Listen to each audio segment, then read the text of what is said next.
مرحبا. هذا أول فيديو راح نتعرف فيه على برنامج جيم ميكر ستوديو. البرنامج متوفر في موقع uugames.com. بتقدر تحمل البرنامج من هنا. راح نلاقي الفري فيرجن. طبعا في فيرجنز مدفوعة، واحنا خلينا نتكلم عن الفري فيرجن. بإمكانك تحملها وتتبع معنا في الفيديوهات تبعتنا. أول شغلة اليوم رح نعملها هي عبارة عن لعبة بريك أوت، عبارة عن لعبة بسيطة. خلينا نشوفها سوا. لعبة بريك أوت مشهورة جدا وتعتبر للهالو وورد تبع أي لعبة، أي جيم انجن بتكون بداية هي هاي اللعبة. خلينا الآن نروح نشوف كيف بنعمل هذه اللعبة. أول شغلة خلينا نعمل بروجكت جديد ونبدأ. أنا فاتح الجيم ميكر. لما نشتغل الجيم ميكر بتكون هيك الواجهة تبعته. أنا بدي أعمل نيو جيم وأسميها بريك أوت جيم 1. طبعا هنا بتحدد المسار اللي راح تنزل عليه اللعبة وهنا اسم اللعبة create. الآن أنا عندي empty project. بدي أبدأ أحط العناصر اللي أنا شفتها في اللعبة قبل شوية. الآن اللعبة قبل شوية كانت تحتوي على 3 عناصر أساسية، هما الكرة والحجر والعصاية اللي بيلعب فيها المستخدم. فإذا خلينا إحنا نعمل ال3 أشكال هذه. الأول شغلة عندي السبرايت هنا اللي بتعبر عن الأشكال تاعت هاي العناصر، فإحنا بنيجي بنعمل create sprite. نعطيها اسم ولتكن SPR بول. SPR من سبرايت بول. السبرايت خلينا نقول هنا نيو. نعطيها حجم 32 في 32 ونيجي هنا نرسم دائرة. طبعا هولد شيفت عشان تصير سيركل. اوكي مش سيركل قوي، نخلي لونها افتح. تمام.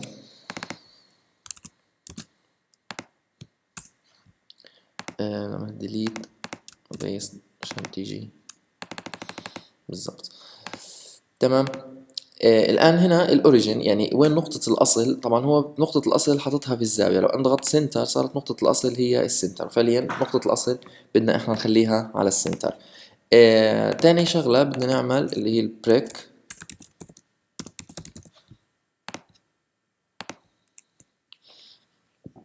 نعمل 64 32. نختار له لون كده.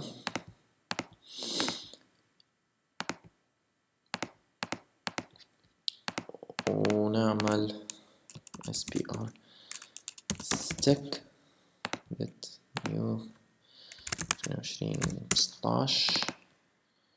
نعمل الهرم هادي فاتح. طبعا الصور كل واحد نجهزهم على الفوتوشوب او باي برنامج رسم وبيعملهم import مش اكتر. نيجي نعمل add existing sprite او بنعمل create sprite، نعمل load sprite وبنكون احنا مجهزين السبرايت تبعتنا. غير هيك انا مش هحتاج سبرايت. الان خلينا نشوف. اول حاجه بدنا نشتغل عليها هي الستيك العصايه. خلينا نعمل create object. هنا هي الاوبجكتس، هنا المكان اللي بده ينكتب فيه الكود او اللي بده يصير فيه الايفنتس كلها موجود في الاوبجكتس. فبنيجي بنعمل الاوبجكت هذا اللي اسمه stick. بنعطيله من هنا بنعطيله شكل العصايه.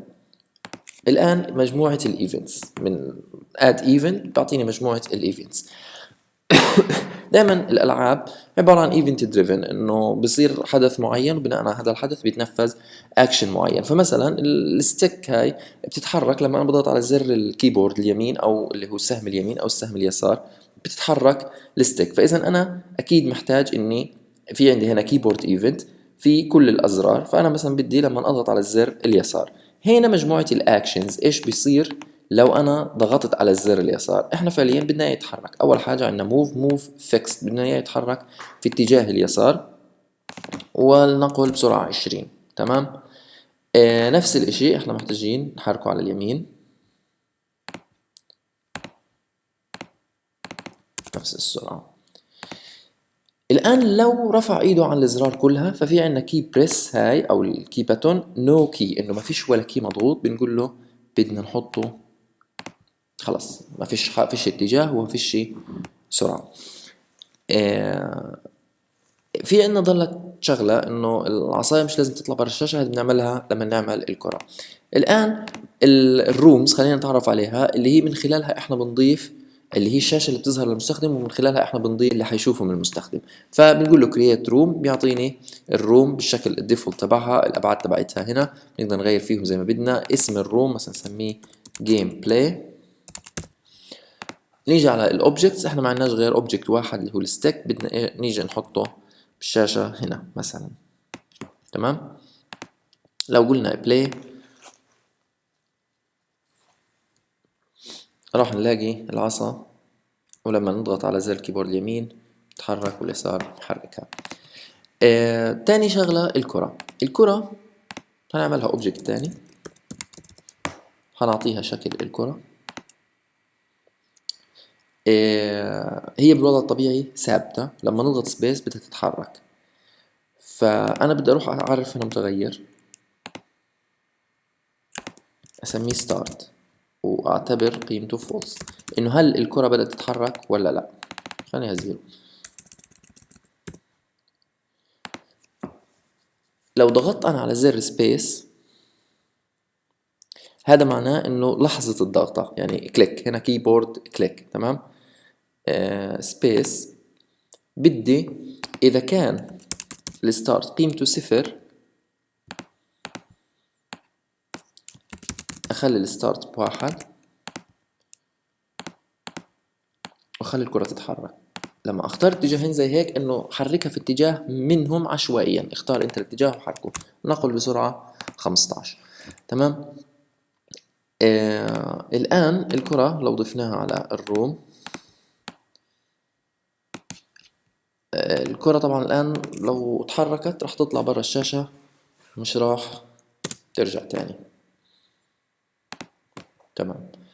عشان الكرة ترجع لي تاني بدي أنا أحط حدود للشاشة. الحدود هذه عبارة عن أوبجكت مخفي، فأنا بدي أروح أضيف سبرايت لهذا الأوبجكت أسميه بلوك. أنا مش محتاج له أي تفاصيل، فبدي أعمل 2 بكسل في 2 بكسل وأعمل له سكيل في الروم نفسها. بدي أجي مثلا أختار لونه أزرق، مش مهم الأوريجين، وبدي أجي هنا أعمل create object. تمام. أعطيله الشكل هذا وأقول إنه هذا solid. solid object أي إنه في تصادم ما بينه وما بين جسم آخر، يعني في collision راح يصير في هاي المنطقة. visible بنرفع عنها عشان إنه هذا الأوبجكت تيجي يظهر على الشاشة. تمام. إيش اللي بيصير لو البول اصطدمت؟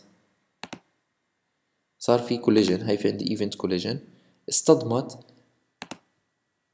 في البلوك، في عندي هنا بالموف في إنها راح ترتد. تمام.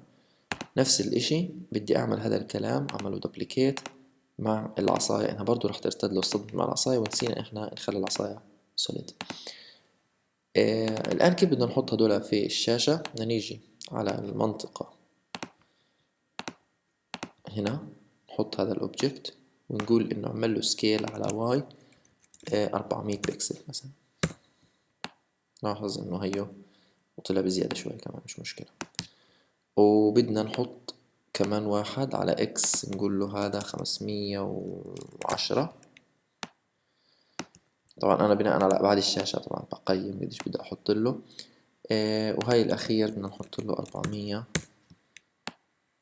فامتد على ابعاد الشاشة كلها. طبعا اللي تحت مش هحط له لانه فعليا اللي تحت خط النار او الخسارة.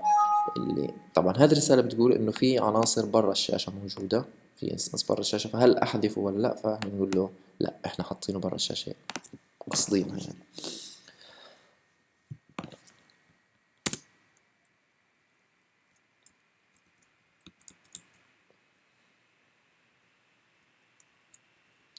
ضل انه العصاية ما تطلعش برا.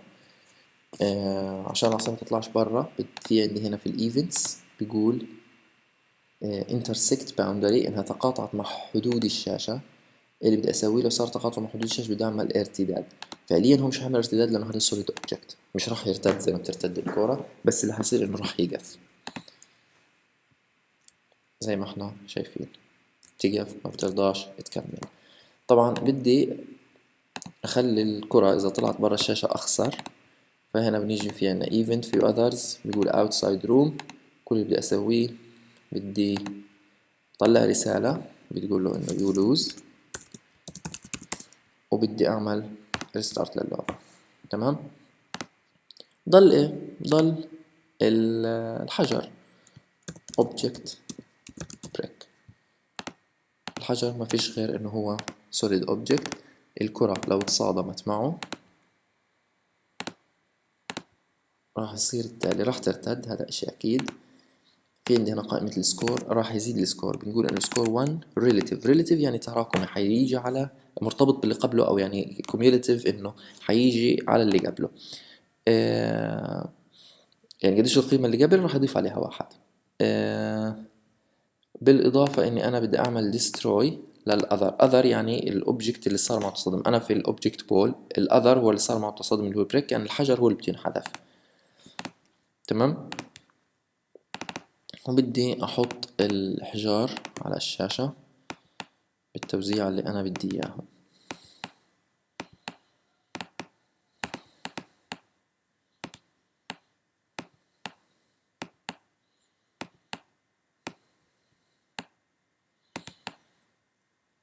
مش مهم التوزيع، المهم المقصود. نو. بضل انه انا بدي اشوف السكور على الشاشة، لانه فعليا انا ما حطيتش، يعني السكور راح يزيد الان لكن انا مش عارف انه بيزيد، فبدي اطبع السكور على الشاشة. ابسط حاجة انه انا اعمل اوبجكت جديد اسميه كنترول، وهذا اعرف فيه كل المتغيرات والامور هاي.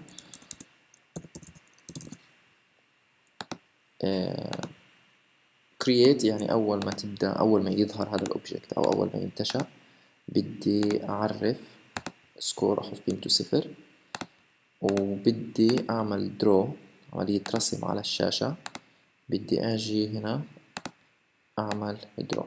طبعا الصفرة يعني درو، الشكل السداسي معناه if statement، والرمادي معناه set value او assign value.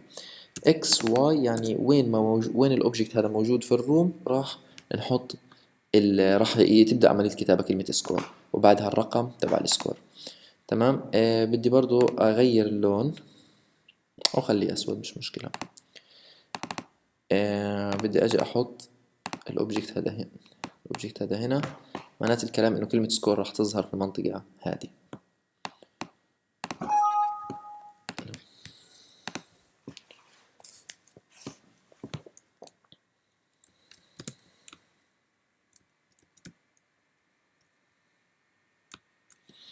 طيب. الآن احنا عاملين انه يخسر يلوز، لكن ضل انه يفوز. كيف احنا ممكن نعمل انه يفوز؟ مع كل تصادم، مع كل حجر من هدول بينحذف، انا ممكن افحص عدد الحجار من خلال هذا الامر، انه افحص لي البريكس هاي نمبر 0 equal to. طبعا هنا في عندي بقية الكومباريزونز. equal to ايش اللي بده يصير؟ هاي بداية الاف وهاي نهاية الاف. اللي بده يصير بدي اطلع له رسالة un واعمل restart للجيم مثلا. اخر حاجة اني كيف اضيف خلفية للعبة من الباك جراوندز. بنقول create background. بنعمل لود للباك جراوند او ممكن نرسمها احنا يدوي. لو انا جيت هنا كتبت له وود راح الاقي باك جراوند نعملها بجاهزة. بس بدنا نخليها اغمق شوية.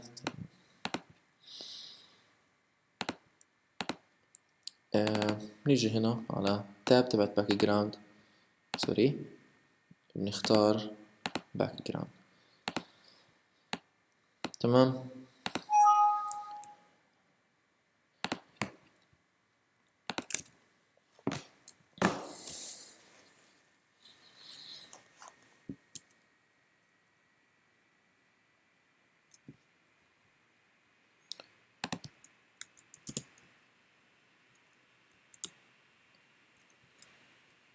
وبهيك يكون هذا لا ضايل اللون، اخلي هذه لونها ابيض. كيف انا اغير لون النص؟ انه انا من كنترولر، هي كنترولر في درو، في هنا بنغير اللون وبنختار اللون اللي بدنا اياه، احنا بدنا اللون الابيض، فالان بيصبح لون كلمة سكور ابيض.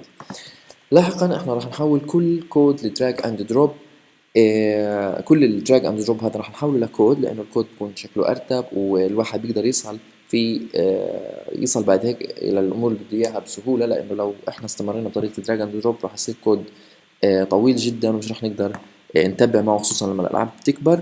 والكود كمان بيعطينا امكانيات ما بتوفرها الدراج اند دروب، خصوصا فيما يتعلق بالفيزيكس، ما يتعلق بالبارتيكل سيستمز، ما يتعلق في الفايلز مثلا، التعامل مع الفايلز، في امور كتير الدراج اند دروب ما بيوفرها. فراح نعرض افكار كتير متقدمه في الالعاب زي ما حكينا قبل شويه، الفيزيكس وامور زي هيك، كلها متوفره في جيم ميكر ستوديو. طبعا اذا حابين تكملوا معنا في برمجة الالعاب باستخدام الجيم ميكر ستوديو، تنسوش تعملوا لايك وسبسكرايب للشانل، واكيد لازم تعملوا شير.